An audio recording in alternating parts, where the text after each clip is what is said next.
Okay, so what is up guys? So today is February 22, 2024. Hindi ako nakapag weight check nung last week kasi nga wala kami noon, nasa Subi kami. Mapakikita nyo naman sa mga recent upload natin. So this is going to be our weight check. No, today February 22, 2024. Kung bibigat, syempre medyo tanggap ko naman kasi nga maraming kainan na naganap no nung recent weekend. So tingnan natin kung ilan. Ayan. 69, 65 or let's say 70 kilos na bumalik tayo, na revert tayo sa ating original weight. Pero again, that is part of the process. No, ibig sabihin lang mas kailangan pa natin maging disiplinado.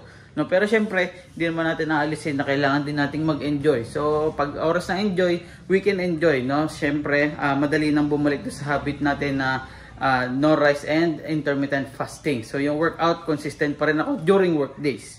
No, so may napansin lang ako nung hindi ako nakakapag-workout nung Tuesday, doon ako bumalik sa work, hindi ako nakapag-workout. So may hinahanap-hanap na siya ng katawan ko. So for me, I interpret it as naging habit ko na siya mag-workout before I go to or before I log into work. So yun lang, that is a good sign.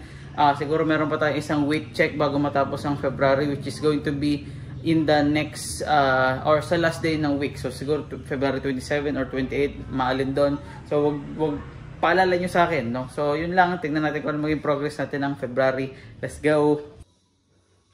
Okay, so today is already February 28, 2025 na. Tingnan natin kung ano ng progress ko. I will zoom in. Boom. Yan, 68 kilos, 68.5.